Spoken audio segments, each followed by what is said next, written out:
CxPlanner here. So today we're going to look at an asset project with recurrent checklist.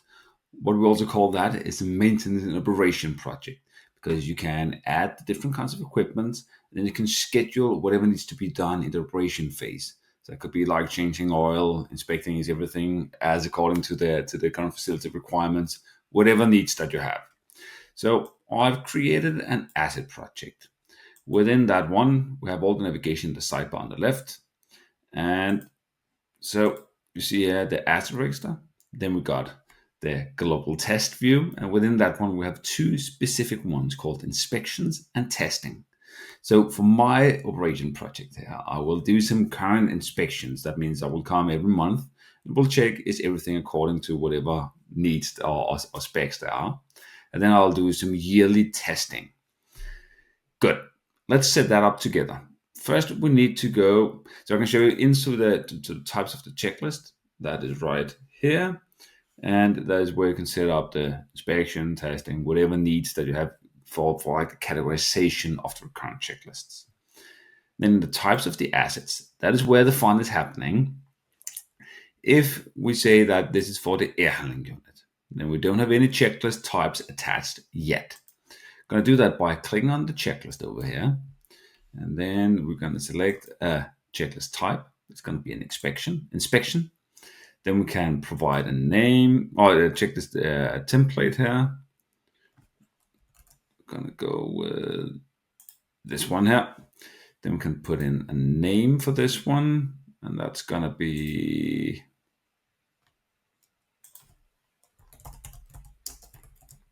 visual check. The important part here is that we gotta expand on the advanced at the bottom here, because the advanced then provides some additional fields for us. And it's the bottom one that we're gonna use today. Recurrent checklist every X days. So let's say that we're gonna do like these bi-weekly checks. So we're gonna put in that every 7 days we need to do this this checklist here. And then I'm also going to duplicate this checklist so it's getting like attached directly only to the specific project here instead of being the generic one in the template center. Hitting create, that's it. Then we're also going to add another one that's going to be for testing, and then I'm going to just select the same one here. No, can actually we select the. Let's see this one now. Yeah, the testing, recurrent 365, and create.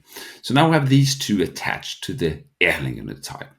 This here will of course be like the first manual activity you have to do, because you have to define what needs to be done at what time on these different kinds of asset types. When that is done, you can jump into the asset overview. This is the place where we're going to keep our assets. There's none here yet. So we're just going to add a couple manually. So add asset. That's going to be air handling unit 1. That, selecting the asset type. Then you have all of these extra fields. That is where we can put in serial number, date, and the warranty, and all of that. That might be a little more relevant here when we're working on an operation project. We'll create that asset. We're going to add another one, so we have 2 to work with, like that. So now we have air handling unit 2, and then we got the 2 checklists inside the inspection and inside the testing. Clicking on each of these, you can see we get the name, and this is also actually a hyperlink for them. So the best part here that you need to do is that you're going to hit the view settings and column settings, because what we can do here is that we can enable the date columns, and date columns is quite important when we're talking about these recurrent checklists. So you see testing, start and end, inspection, start and end. Now those columns are available here, because then they will when the things needs to be performed. I'm going to save this view here as an O&M view. It's going to be my default view like that. Good. Let's jump into the global test view here. Inside the global test view, we have the inspections, we have the testing. Now we need to put in some dates, so this will be recurring for us. The recurrent part here, start date. For this one here, I am going to put it in last Friday, and the deadline will be automatically added for us. Actually, it will be adjusted to have 1 day to perform the checklist in per default, like that. And then the second one here, can we go for? Yeah, good. So inside the asset view now, you will see that we have the dates. The dates here, this one is in this pinky red here because it's an overdue activity. Whereas the other one here, the orange one, is because it's planned for the coming week. Yeah. The other two over here for the testing, which are more out in the future, more than 1 week from today's date, will have no colors.